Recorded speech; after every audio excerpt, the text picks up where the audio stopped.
सभी साथियों को जय वाल्मीकि, जय भीम, नमो बुद्धाय, जय मूल निवासी। दोस्तों और साथियों, मैं चंद्रदास नाग अपने अम्बेडकर डायलॉग्स यूट्यूब चैनल पर आप सभी का एक बार फिर हार्दिक स्वागत और अभिनंदन करता हूं। साथियों, मैं आज अपने अम्बेडकर डायलॉग्स यूट्यूब चैनल के माध्यम से आप लोगों को एक ऐसी वीडियो दिखाने और बताने जा रहा हूं कि जिसे देखेंगे और यदि आप सुनेंगे तो आप लोग भी सोचेंगे कि आज 21वीं सदी में, जबकि आज हमारा देश भारत विश्व गुरु बन गया है, मगर 21वीं सदी में और विश्व गुरु वाले भारत में आखिर दलित बहुजन और पिछड़ा वर्ग आज भी उसी 5000 वर्षों पुरानी गुर्बत, उत्पीड़न, यातना, शोषण के 5000 वर्ष वाले काल में ही जीवित है या जी रहा है या जीने को मजबूर किया जा रहा है। एक ऐसा ही मामला मेरे पास आया है जो मामला कर्नाटक का है, मगर यह जो मामला है बड़ी तेजी से सोशल मीडिया पे वायरल हो रहा है, मगर इसकी पूरी जानकारी सोशल मीडिया के माध्यम से भी नहीं मिल पा रही है। मगर जितनी भी जानकारी मिली है सोशल मीडिया से, वह जानकारी दिल, दिमाग और आत्मा को झंकोड़ देने वाली है और हम बहुजन और पिछड़ा वर्ग को यह समझने में हमें कतई देर नहीं लगनी चाहिए कि हम लोग आज 21वीं सदी में जरूर रह रहे हैं, विश्व गुरु भारत देश में जरूर रह रहे हैं, मगर हमारी आज भी हकीकत वही है। जो हमारा पुश्तैनी काम है, जो हमारे पूर्वजों ने किया है, जो हमारे पूर्वजों का हाल था, हमें भूलना नहीं चाहिए, चाहे 21वीं सदी में हो, चाहे विश्व गुरु वाले भारत देश में हो। क्योंकि समय समय पर सामंतवाद और मनुवाद हम बहुजनों और पिछड़ा वर्ग को हमारे पूर्वजों की और हमारी हैसियत और औकात बताने पर तत्पर तैयार रहता है। यह मामला कर्नाटक का है। कर्नाटक में जहां एक जातिवाद का ऐसा मामला सामने आया कि जिससे देखने और सुनने से मैं जो यह शब्द बोल रहा हूं कि हम लोग 21वीं सदी में या विश्व गुरु भारत में रह रहे हैं, तो हमें यह कतई नहीं भूलना चाहिए कि हमारे पूर्वजों का जो पुश्तैनी काम था और हमारे पूर्वज जिस तरीके से गुलाम थे, हम भी आज उसी तरीके से गुलाम हैं। और हम चाहे कुछ भी बन जाए, वह जो हमारा पुश्तैनी काम है, जो हमारे पूर्वज करते थे, या तो राजी करना पड़ेगा, नहीं तो करवाना पड़ेगा। जी हाँ साथियों, करवाना पड़ेगा और करवा लेंगे। तो यह मामला कर्नाटक का है जो जातिवाद से प्रेरित है। कर्नाटक में जबरन दलित छात्रों से सेफ्टी टैंक साफ कराने का मामला सामने आया है। 7वीं से 9वीं क्लास के 6 छात्रों को सेफ्टी टैंक में उतार दिया गया। विवाद बढ़ने के बाद स्कूल के प्रिंसिपल समेत कई आरोपी टीचर को सस्पेंड कर दिया गया। साथियों, मैं इन लाइनों को एक बार फिर से दोहरा देता हूं। कर्नाटक में जबरन दलित छात्रों से सेफ्टी टैंक साफ कराने का मामला सामने आया है। 7वीं से 9वीं कक्षा के छात्रों को सेफ्टी टैंक में उतारा गया। विवाद बढ़ने के बाद स्कूल के प्रिंसिपल समेत कई आरोपी टीचरों को सस्पेंड किया गया। अब जरा देखिए कि एक स्कूल है, मान लीजिए उसका सेफ्टी टैंक भर गया है, मगर यदि उस स्कूल की प्रिंसिपल और अध्यापक किसी बाहर से किसी वयस्क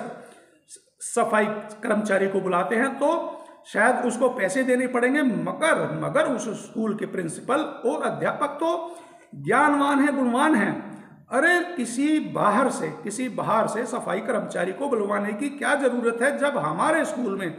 हमारे स्कूल में दलित और पिछड़ा वर्ग के छात्र पढ़ रहे हैं तो क्या हुआ? यह तो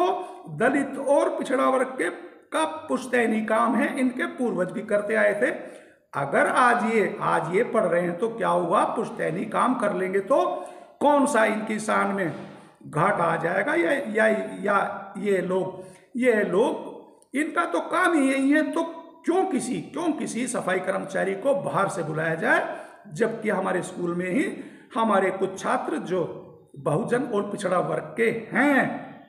यह मानसिकता थी उस स्कूल के प्रिंसिपल और वहां के अध्यापकों की, जो उन्होंने 6 छात्रों को, जो 7वीं से 9वीं कक्षा के छात्र थे, उन लोगों को सेफ्टी टैंक में उतार दिया, सेफ्टी टैंक साफ कराने के लिए। मगर जब यह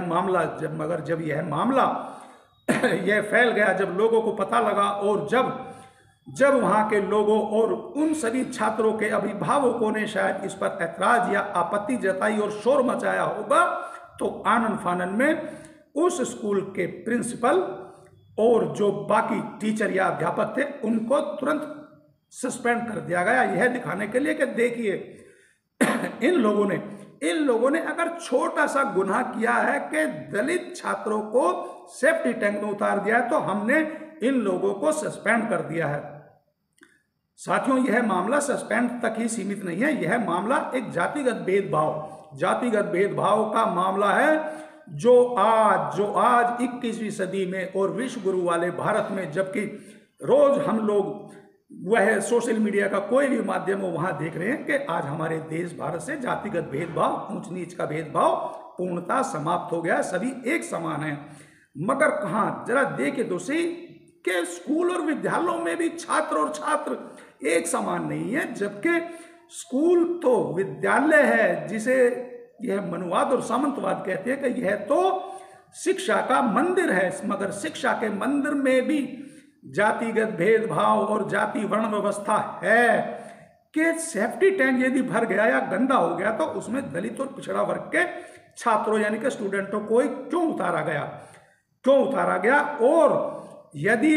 उतारा और उनके ऊपर यह जाति और अत्याचार किया है तो उस प्रिंसिपल और उन अध्यापकों को सस्पेंड करना ही मात्र उनके लिए एक सही और उचित सजा नहीं है, बल्कि उन लोगों को जेल भी होनी चाहिए। मैं अपने अम्बेडकर डायलॉग्स यूट्यूब चैनल के माध्यम से कर्नाटक की सरकार और भारत सरकार और सभी राजनीतिक पार्टियों और देश और दुनिया से अपील करूंगा कि जो आज 21वीं सदी में भी विश्व गुरु वाले भारत में और शिक्षा के मंदिर में भी विद्यार्थियों के साथ जो भेदभाव करते हैं, जातिगत भेदभाव मानते हैं, फैलाते हैं और उन छोटे छोटे बच्चों को सेफ्टी टैंक में उतारकर उनसे जो सेफ्टी टैंक साफ कराया गया है, इस जघन्य आरोप में उस स्कूल के प्रिंसिपल और उस स्कूल के सभी टीचर अध्यापकों को सस्पेंड तो कर दिया, उन लोगों को तुरंत जेल में भी डाला जाए और कम से कम 5 साल की सजा होनी चाहिए, ताकि भविष्य में कोई और प्रिंसिपल या कोई और अध्यापक टीचर शिक्षा के मंदिर में, जिसे विद्यालय कहते हैं, स्कूल कहते हैं, वहां पर विद्यार्थी या स्टूडेंटों के साथ ऐसा जातिगत भेदभाव करने की हिम्मत ना कर सके। तो साथियों, अब मैं आप लोगों से एक प्रार्थना, एक अपील करूंगा कि आप लोग इस वीडियो को पूरे देश और दुनिया में और सभी अपने इष्ट मित्रों, सगे संबंधियों को ज़्यादा से ज़्यादा शेयर करें। और यदि आप लोगों ने मेरा Ambedkar dialogues YouTube channel subscribe नहीं किया तो आप लोग मेरे अम्बेडकर डायलॉग्स यूट्यूब चैनल को सब्सक्राइब करें, लाइक करें और कमेंट जरूर किया करें। एक बार फिर सभी साथियों को जय वाल्मीकि, जय भीम, नमो बुद्धाय, जय मूल निवासी।